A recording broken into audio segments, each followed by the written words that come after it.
So welcome to the Margins Podcast. This is a podcast where we talk about books, the ones that leave a mark, start a conversation, stay with you long after the last page. We are your hosts. My name's Stranton. If you guys didn't know, I'm Cristiano. Yep. And super excited to be here. Yeah. I'm not gonna say this was an unexpected one because like I had it on TBR, but I didn't expect to like it as much as I liked it.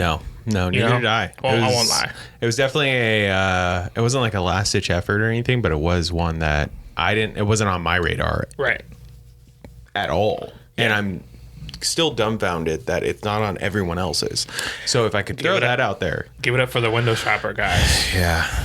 It's finally paid off. It's finally paid off. But yeah, this week, it's going to be a road trip built from chance and blood. A father who kept leaving. A journey that is funny at first, then sharp when it's least expected. This week, we are doing Run for the Hills by Kevin Wilson. And it's a great title. Oh, it's great. Right? Great title. Run for the Hills. Sounds interesting.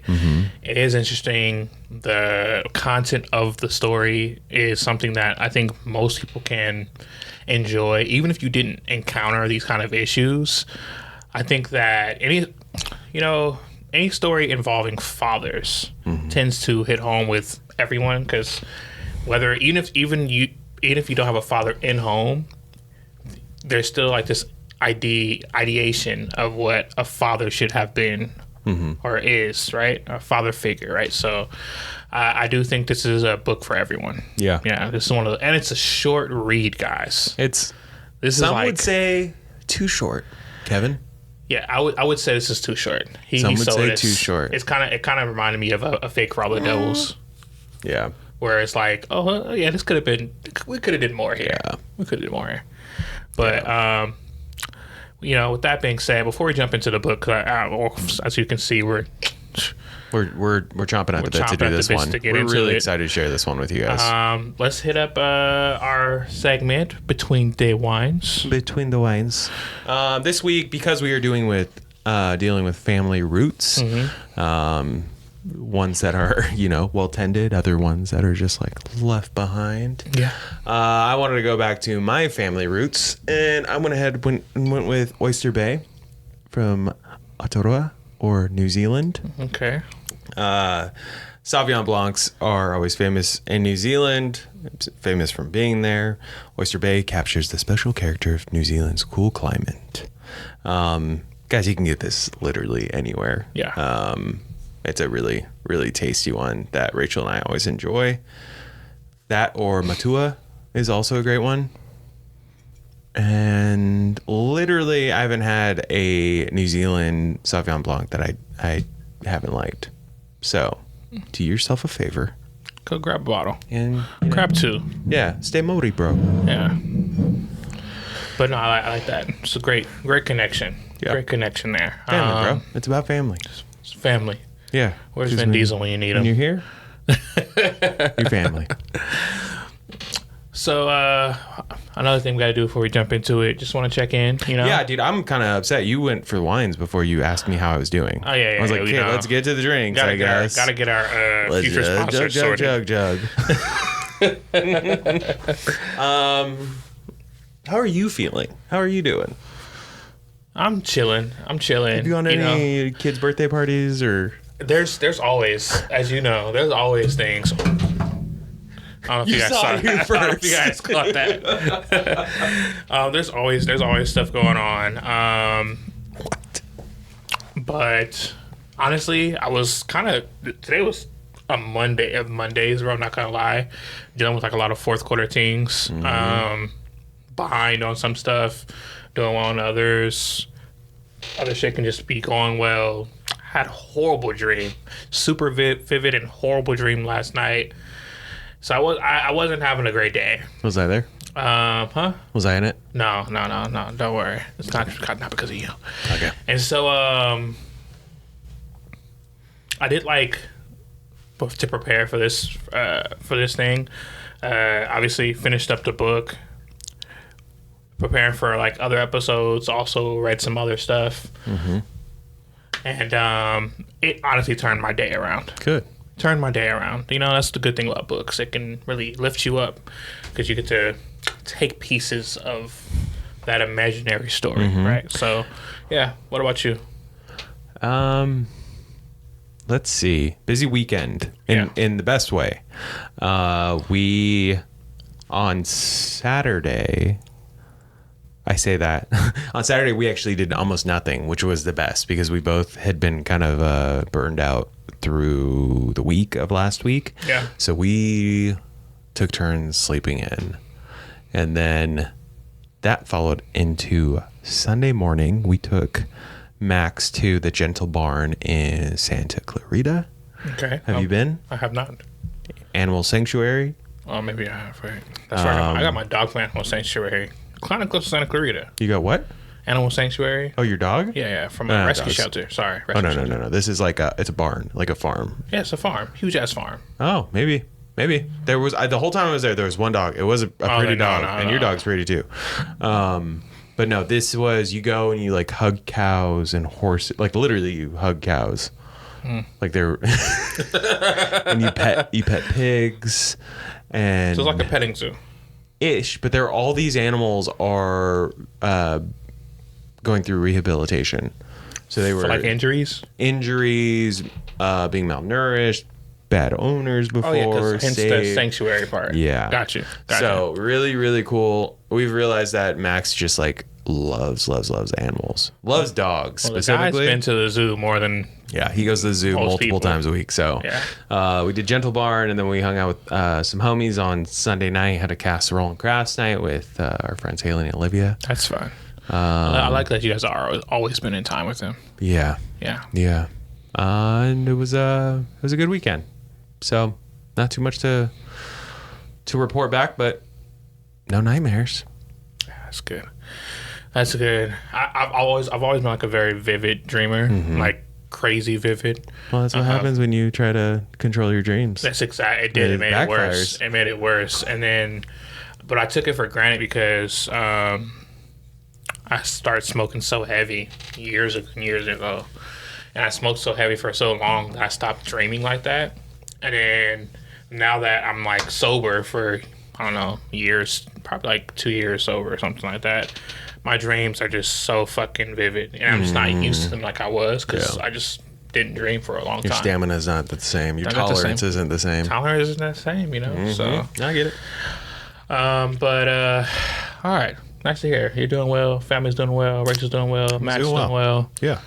Loving life. Let's do this next segment. I was trying to think of a couple things that we could do for this book specifically. Obviously, our bread and butter is 5 hard questions. That is not where we're at yet, guys. What we're doing is a rapid fire. All right. So with that in mind, we love a rapid fire. We want to do a rapid fire of just like, literary / book, our book interests in general. It's not like what's your favorite book. We already know what that is. But with that said, we'll switch off back and forth. There are 10 questions. So maybe we do switch off quick. And we'll do them fast. Well, yeah. Yeah. It's rapid fire. Yeah. Hey. So, I know. Sometimes fire is so rapid. No, almost always. It's so fast. But instead of us both answering, what we'll do is I'll read one off, then you read one off, but only one of us will answer. Okay. Cool? Yeah. All right. Let's go with number 1. A type of story you appreciate more now that you have lived more life. Any kind of story that involves like parenthood. I guess it doesn't have to be family, just kind of family ties. Now that I'm adult, I appreciate all my familial ties a lot more. That can include friends as family too. So obviously Frederick Bachman. Yep. My friends really hit home. Really hit home. So that's the first one that comes to mind. Okay. All right. So a book you would want to meet at an older age so you can understand it better. Ooh. So the idea behind this question was a book, like being able to read a book for the first time later in life. Yeah, I got you. I understood. Yeah. I'm letting the audience know. I fucked them. I think what's a good book that I enjoyed?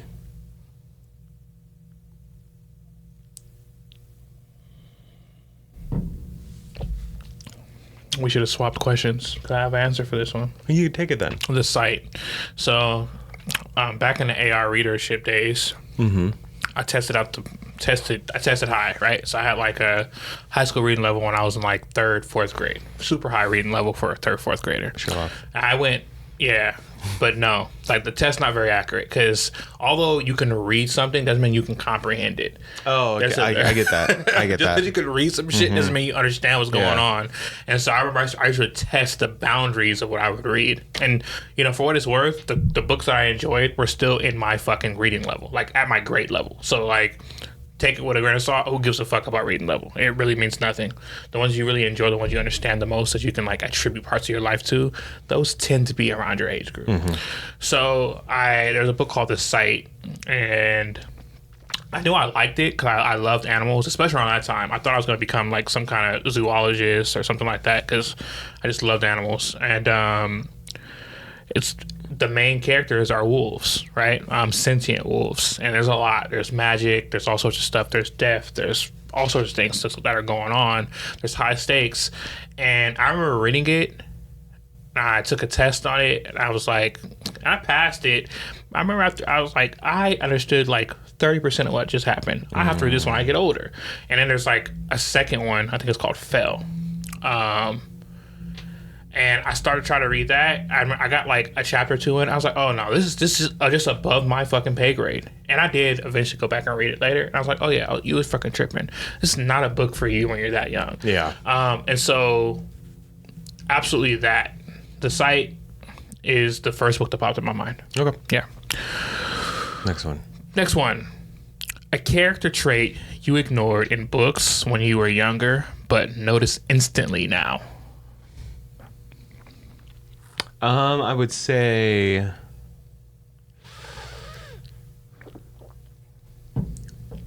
I don't know if I know it's asked for notice, but maybe appreciate. I'll just say appreciate. But the cautious, I'm not saying the doubter, the doubting Thomas, or whatever you want to call it, but the one that's like has a level head. For Fourth Wing, I think Liam. Yeah. My guy Liam. But the one that like has your back. He's like the anchor. Yeah. You know. Exactly. Great one. Yeah. All right, next one. I'll read it because I already did too. You could do too. Oh, okay. A reading moment that hits different now that you are a parent. Bro, every book, every movie. There's a book called, they brought it up on the podcast that we did with Brick to Book Club, but the boy that was raised like a dog. They fucking hated that book. They all hated it. They hated that I book. used to read it once a year. As How I did you said, get introduced to this book? it was like Rachel's like college. It was part of her curriculum.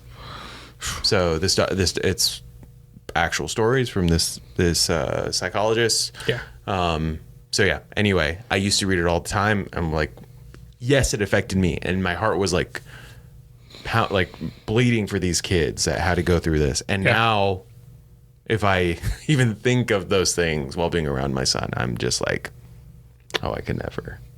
Yeah. There's TikToks, there's commercials that get me. They already got me before, but now that it's about parenthood, hits deeper. Yeah. Cuts deeper. Yeah. No. All right. A kind of ending you used to avoid but now respect. I still kind of hate them, and I still kind of avoid them. But endings that I still love a good happy ending, you know, and not happy as in like everything has to be joyous, but I want things to resolve. Right? You want closure. I want some closure. Yeah.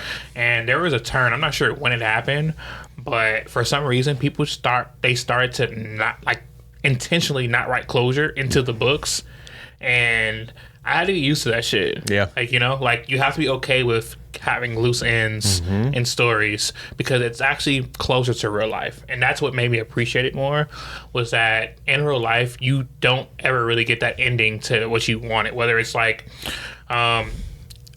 something super simple, but like if you played sports and sports were a huge part of your life from the time you were a kid until you were in high school or college, there's a certain age where you played your last game. Yeah. And you just didn't appreciate it until later on when you're older, right? Same thing with like relationships, friendships, your parents, whatever the case may be. So absolutely, I think that that's the one thing. Same answer. Yeah. Same answer for me. I was gonna say the same thing. Yeah. All right. What's the next one? A book mood you only reach for when you need comfort. Nostalgic. Coming of age. Yeah. All right. A story structure that confused you or confused younger you, but makes sense now. The switching of POVs. I was gonna say the same thing. When I was younger, I was like, "What the fuck?" Cause like, who's this? Yeah. So why just introduce this person? Like not even introducing, you just skipping perspectives. Yeah. So that Iron Gold. Come on. Yeah. I mean, yeah. I loved it. Yeah, I loved it. But that one, I'll give a pass. I'll give a pass. Absolutely. A type of narrator you trust more today than you did in your 20s.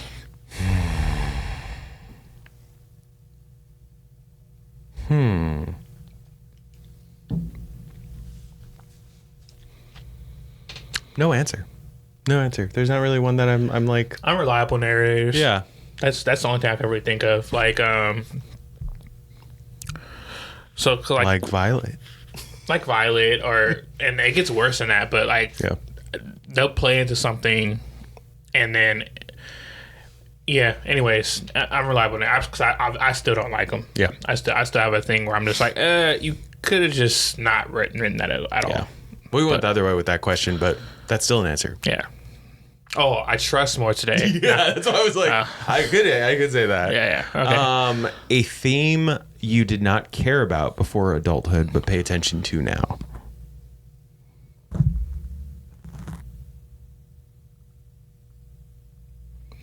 I don't really care for like romantic stories. I didn't really care about like relationships between people when I was younger. Like if I was reading something, I was really more interested in like fight scenes, the hero stories. Yeah. You know what I mean? Yeah. And that because those are like very individualistic about how they affect the world, how the world affects them. You know, not so much like how there's like this huge turn where it's like, oh, actually, you know, heroes aren't so great. Heroes are villains of someone else. And like there's like this 360 spherical view that has now entered writing. But yeah, when I was younger, absolutely that was the thing. I loved hero stories. I didn't really care about interpersonal stories. Last one. A genre you thought was not for you until recently. Spicy fantasy. Slutty dragons. I haven't gotten to this the pixie / fairy smut, but who knows? ACOTAR, I'm coming for you at some point. You haven't started that, right? No. We'll cover it. Yeah, we have to. Apparently, because we cover books. Yeah. That was rapid fire, guys. That was rapid fire. As rapid as it's semi-automatic. Yeah, slow burn. Slow burn. You should. So, in our next segment, we're just going to dive right into the micro synopsis, right? Yeah. All right, cool. So, micro synopsis. The story follows Madeline Hill, or Madeline. They call her Mad. Yeah. Who lives a quiet life on a small farm in Tennessee until Reuben arrives claiming to be her half brother. Their father, Charles Hill, built and abandoned separate families across the country. This mini sends Mad on a cross country trip with Reuben and Charles' PT Cruiser as they search for siblings who share a name and a gap where a parent should have been. The book blends humor with hurt and focuses on the kids left behind, not the man who caused it. That that sums it up pretty well. It's not Charles's PT Cruiser. It's not. That's why I added No, I it back. know. Yeah. I know. If you would have stopped and we went back and we recorded, I would have understood. Yeah. But I appreciate you going through. Sometimes I get it wrong. Okay. Sometimes I'm typing away. I don't catch it. I didn't want to call you out. I didn't want to say anything. So I just kept I'll it take going. the shot. I'll take the shot. Charles, because he didn't leave a car. He didn't leave anything. Fuck no. No, it's Ruben's PT Cruiser. Yeah, it's Ruben's rental Yeah, he rented it. that no one else can drive. Yes. No, not the PT. No. Not the PT. But to be fair, Matt was talking shit about the PT. Absolutely, all the way through. All the way through. You never had one, right? No. I had a buddy when I lived out in Chicago for a bit. We drove to Chicago from Arizona in his purple PT Cruiser. So you get I felt this. Yeah. You understood. I called him Pip. Pimpin' in purple. Love it. It was a purple PT Cruiser. Yeah, it was a purple PT Cruiser. They were always blue, purple. Like they're never. They're always causing accidents because no one wants to look at that. Yeah, it's true. Yeah. So. All right, that's pretty cool. Did you want to do a homie breakdown, or I think that was sufficient? Yeah, I think that's pretty sufficient. Yeah. Okay. Cool. Right? Yeah, I think so. Let's just get into like the deeper talking points. Let's do it. Because this is a good book, guys. It's a great book. The road trip really is like a plot device to help work through various things for the kids and for like just the main characters. It's about approaching avoided conversations and relationships, right? So, and you're stuck in this PT Cruiser, you're stuck on this trip, whatever you want to call it. Not literally, but metaphorically kind of stuck because this is something that they themselves want to. They just didn't have the motivation to confront this, right? And so basically this whole trip is to find their dad, Charles, Chuck, Chip, Carl. Yeah, he goes by many names. And it starts because Ruben. Yeah. Right? Ruben's the eldest. Yeah. Ruben's the eldest. He's the oldest. He's oldest son.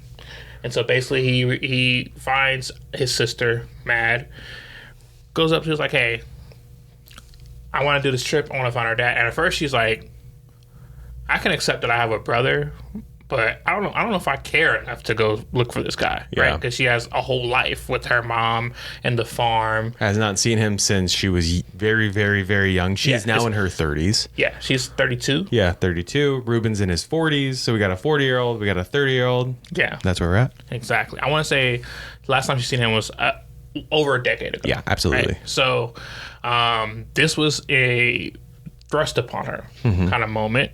And so I think that's a perfect way to deal with things because I like any kind of vehicle because it shows the passage of time. It could be a train, a car, truck, I don't care. But the physical vehicle becomes a device for telling the passing of time. Yeah.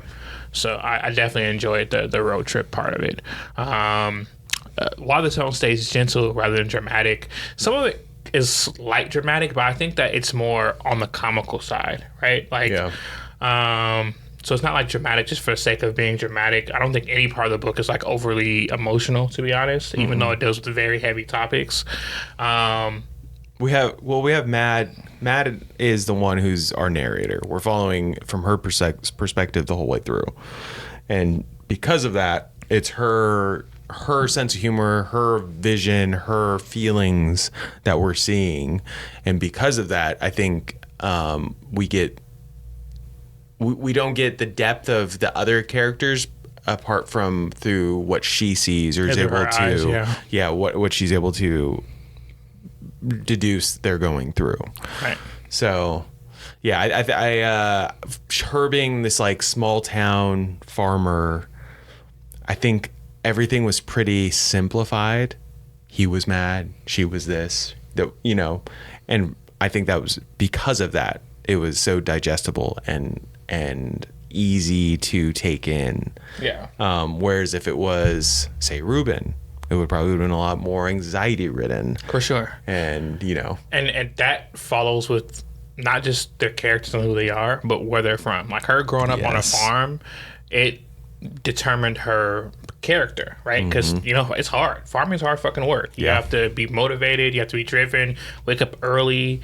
Do jobs that most people probably couldn't or wouldn't want to do, right? And so it's and they're great at it. So her and her mom. So I definitely think that that's what shaped her to be who she is. Although she was the first to say that the core foundation of her is her dad is a big part of that too. So that's who she is. She's still him, but she's also all these other summation of things that she's went through. And this, same thing with Ruben. Boston, Massachusetts, so he's a city boy. Knew his dad at a different time, which I thought was very real life, because as you get older, you have different things to give to people, whether it could be a partner, a family member, a child, or whatever, and it does determine how you raise them. So people with like a lot of siblings can attest to this, but like the first kid is never treated the same as the last kid.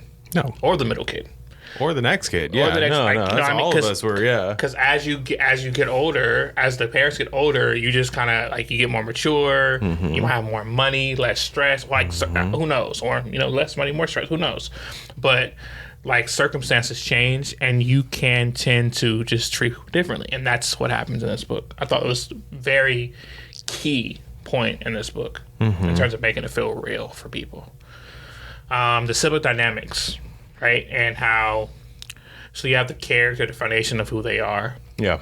And then you also have like the absence, like he's there and he's just gone. That's who they are. Like, that's the math problem. That's the equation that equals who they became. So how they were shaped by his absence is a direct line to what he instilled in them while he was there, and then the chasm that was left when he went away. Another theme that kind of permeates the thing is we kind of touched on this earlier, but Wilson mixes like a lot of humor, in with the tension.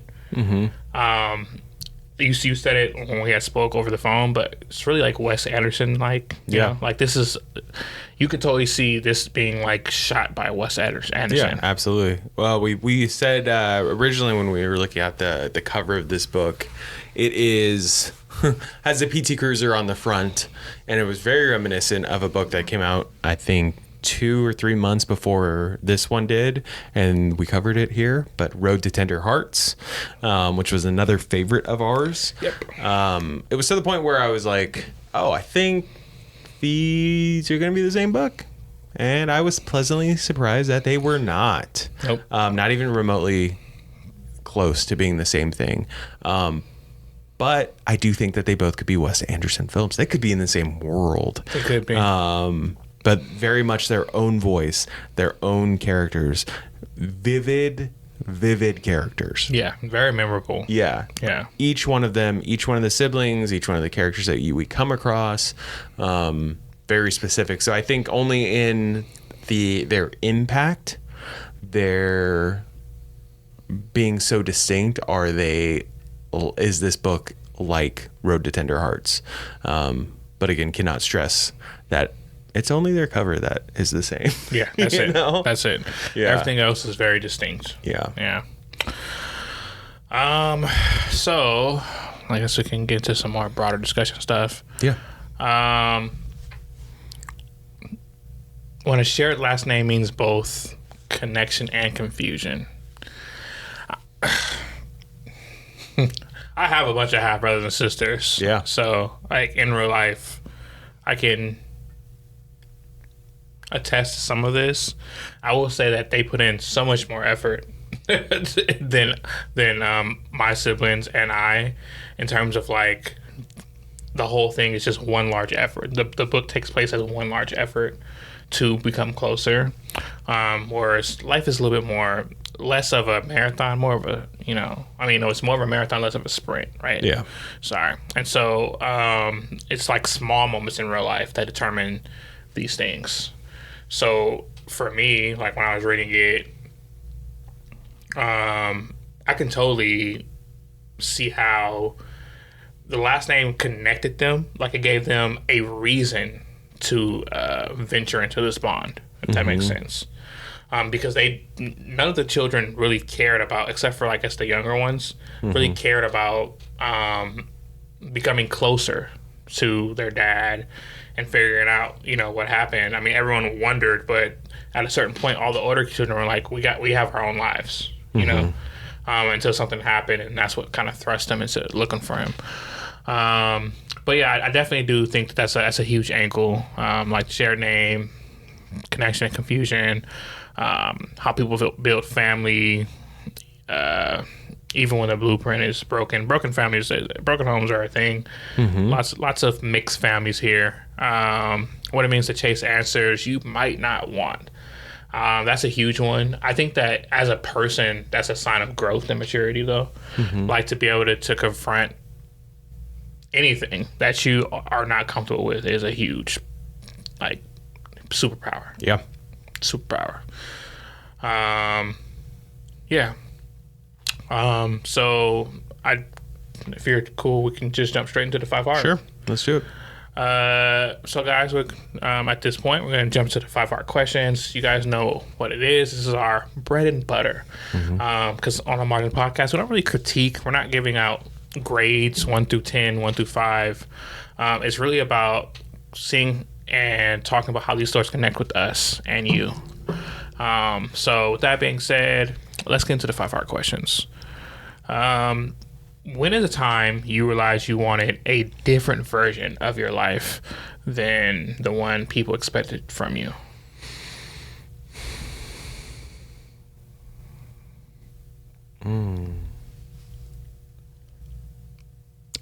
Two things come to mind. Both I've spoken about on the pod, so not to beat a dead horse, but I guess just to answer the question specifically, one would be when I decided that I no longer wanted to be part of the Mormon Church anymore. It's huge. It's a very large aspect of my life and had been up until that point. Most of my community, my close friends, family members are all within that church. So that was something that was very much expected, both by me and by others. That's where I would run out all of my days. And different plan came into my view, and I went with that. The other one would be acting. Again, I've tapped into that a little bit. But yeah, I had a career ahead of me. I was making pretty good money, living pretty comfortable. And Rachel and I decided to take the leap and move out here. So very drastic changes. Not what was planned, but never look back. Yeah, gotta roll with the punches, man. Yeah. What about you?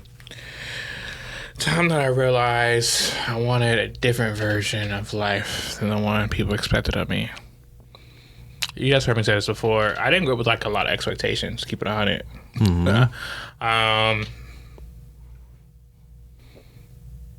Mine's probably more of a change of life for the good, to be honest. I mean, not saying yours wasn't. Yours is for the good as well, both of them. But meaning I didn't really have expectations at all. I didn't expect to be 21. I didn't expect to be 18. I never thought about who I was going to become later on in life. Not until I was in later life.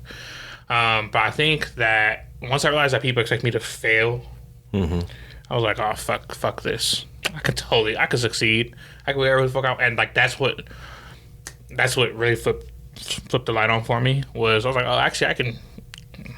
I'm failing because I don't give a fuck. It's not because I can. Yeah. I can do all this shit. I can be a stellar student. I can make a fucking 4.0 GPA. I can pass all your tests. I can be everything that you guys think I can't. But I guess after a while, that shit wore down on me, and then my actions started to prove them right, and I eventually had to just make a change. So there you go. That's Question Question 2. Charles Hill chooses a new life every time he feels pulled into a new direction. When you think of your own path, what are the lives or careers that crossed your mind, and which ones did you try versus the ones that you made a past idea?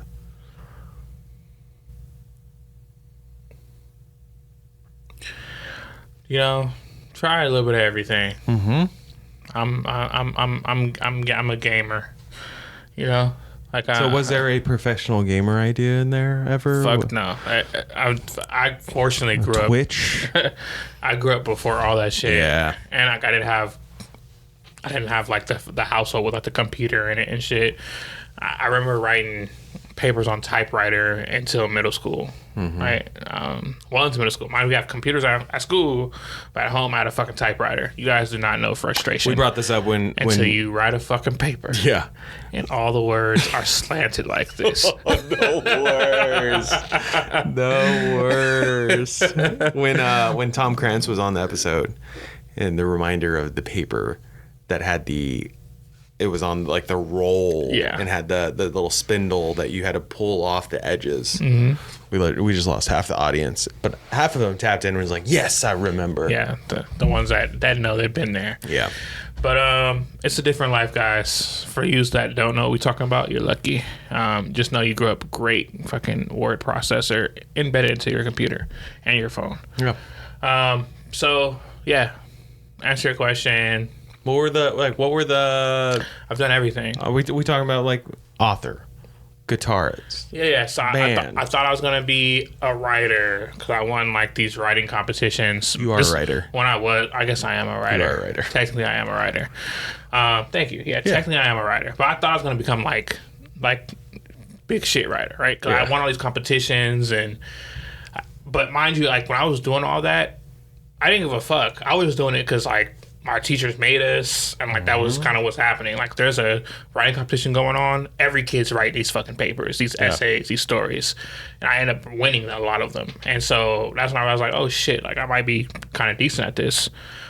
So definitely writing, and then like an artist, which honestly it didn't really click until college, which I don't know why. I was always good at art. And I didn't know I was good at art at all. Like, probably because I was a dickhead. I was an awful student. I was a shitty student. So I'm sure that's why teachers never told me. But, like, I was actually great at art. I can, like, look at something and draw it. I still do all the time for my daughter. Like, not all the time. But at times, I'll draw something for her, help her draw, because she also loves drawing.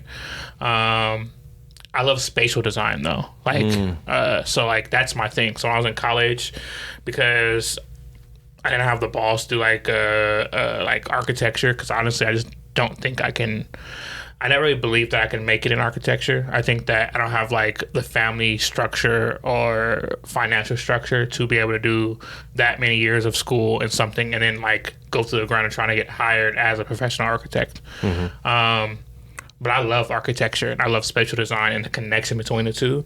So after I finished my first degree, I did like another 2.5 years, almost 3 years, doing nothing but design and spatial design. And so we would put on exhibits in museums, our own exhibits at school, a bunch of stuff. And I had like an I don't know if you could call it like a formal offer, but I definitely, like, for my senior capstone, there's people from everywhere that come to see your stuff. And so we put on this exhibit, and my pieces were the main pieces in the show. So I got a crazy amount of feedback on that. Like, I know that your main major and work is in marketing PR, but you should really think about going into art and design. And honestly, at that point in time, I had just graduated. I was about to graduate. I was a couple months from graduation. I couldn't even believe I was there. Yeah. Like, I shouldn't have been there. I shouldn't have been there. Like, I owed more money than I ever thought I would ever owe. Every semester was a struggle because I just had to figure out how the fuck I'm gonna pay tuition so I can start the school year, because they threatened to drop me every fucking semester. Like, even in the middle semester, week by week. It was just, I just went through the hardest fight of my life. I did not give a fuck about what they're talking about in terms of like, oh, you should go into art and design. Here's a master's at this great college in London that you can do.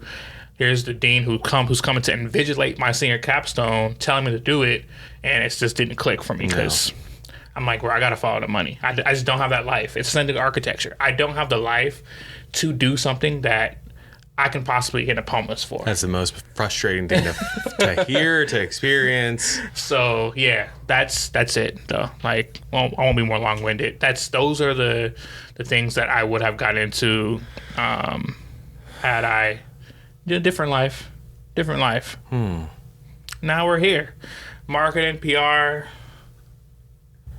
I edit. I do write for people, but not for myself. Not so much. I write a little bit for myself. What about you? I think in my different variants, there's little strands that were. I don't know if I've talked about this on the pod, but growing up, apart from the moving company, actually that same friend that I did it with, my boy Tyler, his dad owned a luau company, so he and I would do luau's for private parties. We did it for the local casinos. That's dope. So I grew up doing Polynesian dancing already when I was younger, much younger. And then when I moved out to Murrieta, started doing shows there and like surrounding areas. And then when I was considering moving to Hawaii, and there's the Polynesian Culture Center where they put on shows for all the tourists. And I had an in there, and there was a possibility that I was going to make the move there and pursue that. Not as like long standing, but to go live in Hawaii and live that life and everything. But I was I so wanted to start a career, which is so funny because I didn't end up doing that. I ended up doing everything but because I didn't want to commit to one thing. Another variant was, all growing up, I thought I wanted to be a real estate agent because I had an uncle who did really well doing that. And I always loved his vibe and what he did and everything. And I was just like, oh, I want to do that. That's obviously like to the point where my senior project had, in 10 years, what do you want to be? And it was, or like, what's your profession? I put real estate agent, which is what a lot of people do as like some people do it as their main gig and do super well. And then some people do it as a side gig and everything. But no, never been attempted that. But I thought I wanted to do that. I can't think of any other, like, music was always something I wanted to. Yeah. Did some sports too. Sports, that was one. I remember being at my football banquet and they were introducing each of the players. Let's go back to the glory days, guys. But they were introducing them and saying, "Oh, this player, blah blah blah blah blah." And I remember they started reading off one, and the coach was like, "Yeah, we really think that he can go to the next level and do really well." Blah blah blah blah. And I was like, "I wonder who they're talking about." And then they called my name, and I was like, "Oh, talking about me? I wish you would have said something sooner." That's cool. Right. That's good to know. Good to know now that, we're going. Maybe you just did a fill in the blank. Maybe you didn't really mean it. I don't know. That's self-doubt. But yeah, those are the variants that if I were Charles, I might have, stepped into. Yeah, stepped into. Yeah. It's interesting because I think that all dads, or you don't have to be dad, you can be the uncle at the party too. You have these different lives. Yeah, I mean, I'm sure aunties and moms do too. But this story, guys, it centers around a dad. So focusing on that, like, I have uncles that lived wild lives. Vietnam. Uncle Mike. Close friends with Eazy-E, Uncle Bo, etc. Right? I have Uncle Joe. He was a certified genius. Also went to Vietnam. Got blew the fuck up. He didn't die though. Came home. It's insane. Like the kind of lives that you live that sometimes your kids don't even fucking know. Yeah. I think that's probably the most interesting part. But also at the same time, if you're living a good life, you have the ability to you may have the ability to hide these things very well. You know, because a sign of a good life for me, I guess, is the ability to not just leave things in the past, but make yourself anew. I don't know why I kind of attribute being stuck in the past as like a negative, because I'm sure it's not a negative for everybody, but for me, I've always viewed it as like a negative. I'm not gonna say I hate it, because I actually know people who are like this, but you know, you talk to those friends and it's like everything is about the glory days. Yeah. Everything. It's like what's Napoleon Dynamite's uncle? It's like that. Like everything is about the Uncle Rico. Uncle Rico. It's like talking to Uncle Rico, and it's just like, yeah, you're right. That was cool then. Yeah. You know, you still got those friends that wear the Letterman's jacket every Friday night. Yeah. I always thought that was just a cliche for movies. No, that's a real thing, guys. Yeah. It's a real thing. And, you know, there is a world where I might be looking too deep into this, and that's also a sign of success or peace of mind that they can tap into that. But for me, I was always so focused on the now and securing the now. Yeah. Very healthy outlook. Yeah. But, all right, let's move on. Question number 3. What is a belief you had in your 20s that your older self would gently argue with you now about?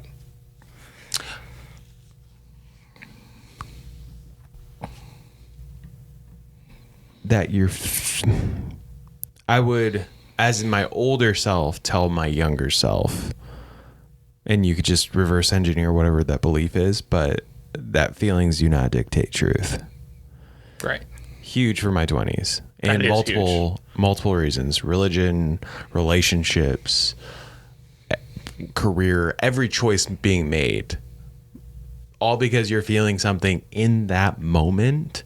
It should not dictate where you are living geographically, where your mindset is, anything that you decide to, whether it's like doing retail therapy and shopping for stuff you don't need to impress the people that you don't care about. Yeah.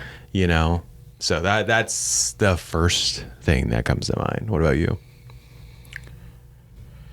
Yeah, I can second that.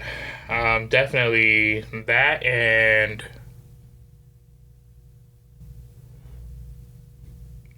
you hear me say it all the time, but don't suffer twice. Yes. The reason why I internalize it and you do hear it so much is that I grew up with like various, as everyone does. Everyone has their own level of trauma, so I won't say we all grew up with like various levels of trauma, and for me, I just as I grew older through the ages, not as an adult though, I would like live in it. I would live in it, you know, where I was like, damn, like I would do this, but I had this happen to me. I want to do this, but this happened to me, or this happened to me, so I can't do this, or so I'm gonna do this. I'm gonna be like this. I'm supposed to be like this, you know. And I would basically use that as like a crutch. And then you realize, like, fuck, you are your worst critic at all times. No one will ever be worse to you than yourself. Yeah. No one will ever be harder on you than yourself. So probably, you know, relax. Like, if you're not dead, it's not the end of the world. Things can be better tomorrow. What are you doing to better that world around you? Don't suffer twice. You know, small anecdotes like that for sure. Yeah. Stop listening to Diddy. Hey. We ain't. I ain't gonna lie, that video crazy. That video's crazy. Question number 4. Okay. When has getting... Oh, go. It's my turn. Yeah, go ahead. You got it. When has getting to know someone changed the way you understand someone else in your life? You know, I can answer this a couple different ways. I'll keep it short and just say getting to know myself better deeply changed the way that I interact with other people. I like that. I was, you know, pretty short-sighted. I don't really give a fuck what other people thought and cared about. And so I really started to get a firm understanding of who I was. So like self-comprehension and understanding really enlightened me on other people. What about you? I think seeing a flaw that you originally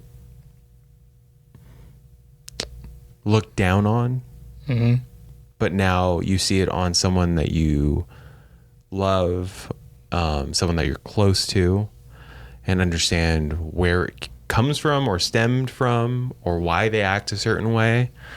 I think that has always been an eye-opener for me. Obviously, hindsight's 2020. You hope that you can catch it much sooner than that. Yeah. But when that does happen, your grace tends to extend further, along with understanding and empathy.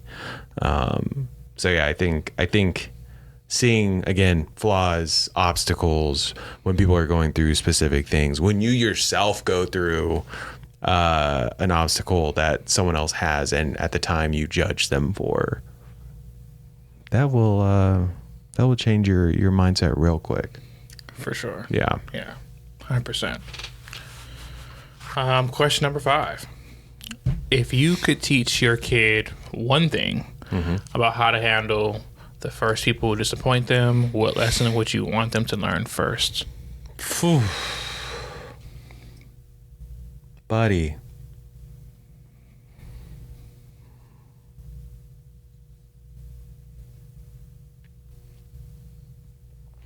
I wish it was already.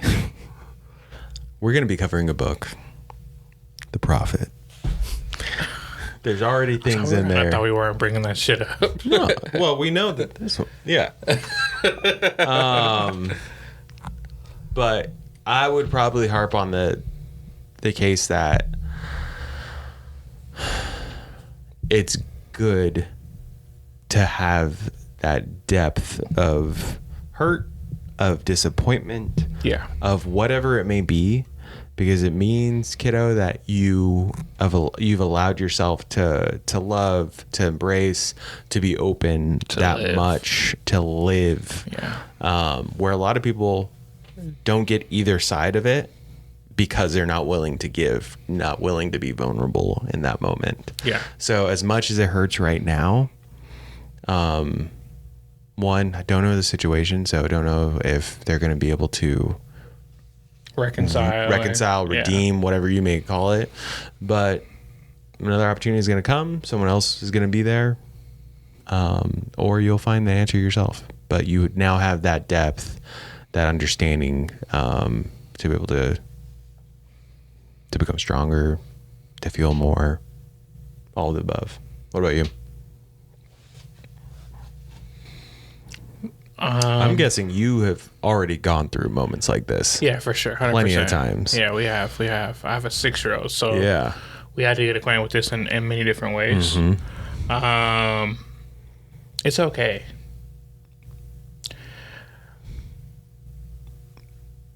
Like, being that I didn't really grow up with like a lot of adult supervision, I didn't know that I wanted to hear that. But all those times that you're disappointed, that you maybe let down, that life didn't live up to what you thought it would be, or do, or feel like, it's okay. Like, don't take it to heart, but do live in it for a little bit, because it's important for growth. But don't take it like as a knock against you or the world working against you.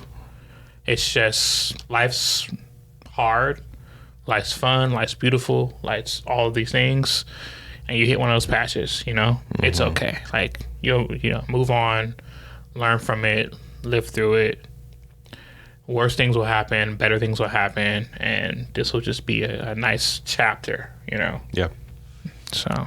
Know that. But yeah, that's our 5-part questions. That's our 5 hard questions. And so, guys, like, if you guys did not notice, basically we pick through themes within the book, right? So some of the deeper things that happen within a book in terms of the familial expectations of what should have happened, what should have been, whether it's between Matt and her dad, or them having siblings, them never even knowing that they wanted siblings until they found that they had them. Worrying about how they should act and who they should be in front of their siblings. Like, these are the things that these questions connect with. So with that being said, did you want to jump into spoilers? Some light spoilers? Yeah, light spoilers. Let's do that. Okay. So I don't know if we went through it, but like there's 4 kids, right? So you have Ruben, the oldest. You have Mad. You have Peggy. You have Pepper. Pepper. Sorry, I know it's something with two G's, 2 P's. Yeah. You have Pepper or Pep, and then you have Tom, and then you have Rooster. So there's 5. Yeah. I'm not gonna lie. There's a point in the book where I was like, "Is this all the same guy?" Oh yeah, where you get to the point where you're like, "Oh, we had the story wrong." One of your guys is. Yeah. Well, that is a spoiler. One of them isn't. One of them isn't his kid. Yeah. But for me, there's a point where I was like, these are all this guy's named Charles Hill, you know, and they're gonna figure out that it's all different guys, and they're gonna be like, well, we're family now. We went on this big trip, and that's gonna be the end of it. Yeah. But come to find out, 4 out of 5 are really his. The 5th one, he agreed. He wanted that to be his kid, but it just wasn't that kind of relationship. She just needed someone to be there, and he agreed to be there, and he ended up just being a great dad. It's interesting because I do think that this book sheds lights on different dynamics, different kind of family dynamics, right? There's no color or creed to this. It's really just about, I'm not going to say broken families, just families and different kind of structures and the impact they have on you in your growth, right? So whether that's Mad, and how a lot of her farming, although it had to do with like, you know, her mom, a lot of it also had to do with like the memory she had with her dad. Yeah. Same thing with Pepper. Her getting into basketball came from her dad being a girls basketball coach. Same thing with Ruben. His dad was a writer. He became an even better writer. And what I loved about it was that it showed that your kids are just, they're improvements on the parent, because they went and did everything that he did, but better and bigger. Every single kid, even Tom, who was like 12, right? I think it was 10, somewhere between 10 and 12. He was well beyond his age in terms of like how he talked, what he knew he wanted.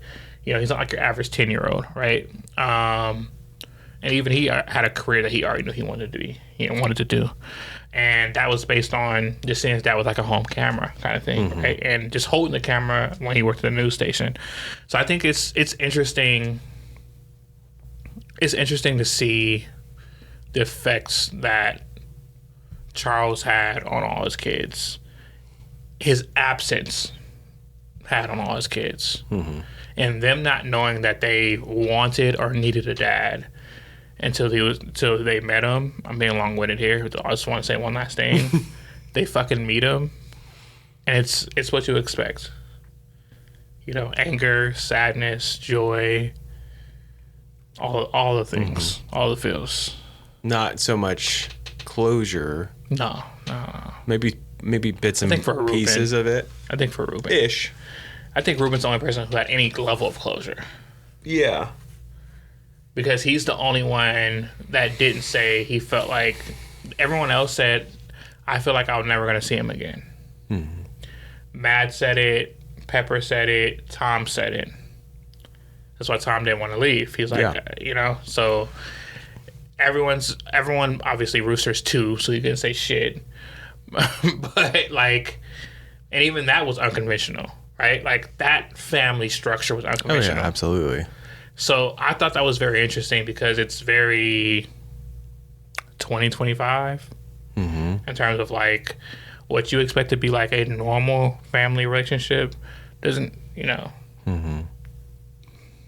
I think this is a huge book of expectations.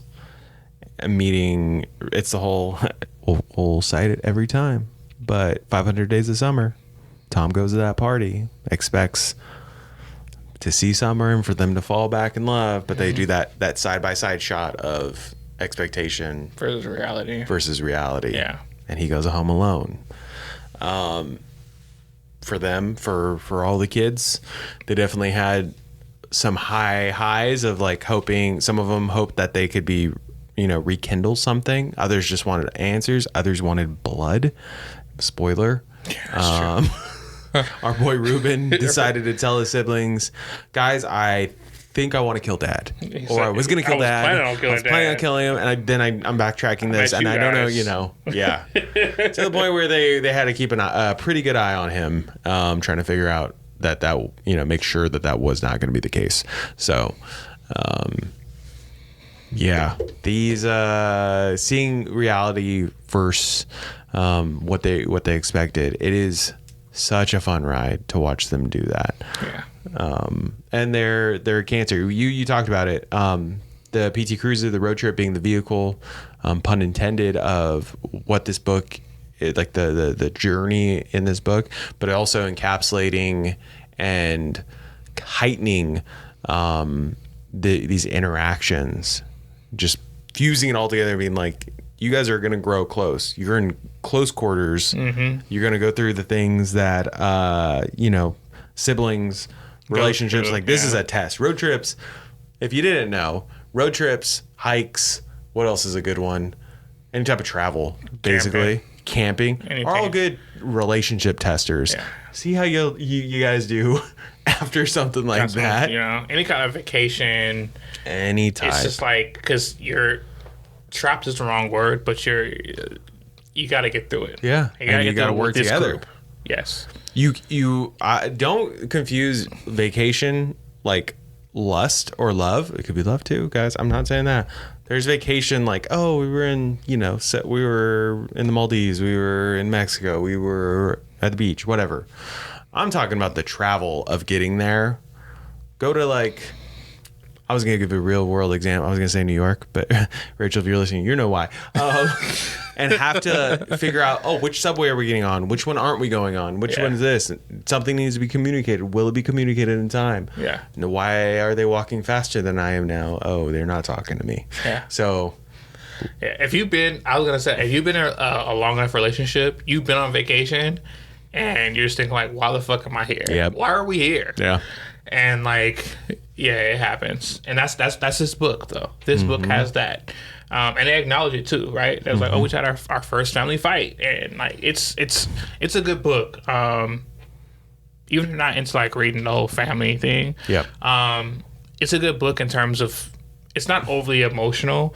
They run up against really, honestly, pretty emotional subject matter, but they approach it with a sense of stoicism, because Mad is pretty stoic, to be honest. It's a matter of fact for her that she doesn't want to be affected by everything around her, but she doesn't mind becoming.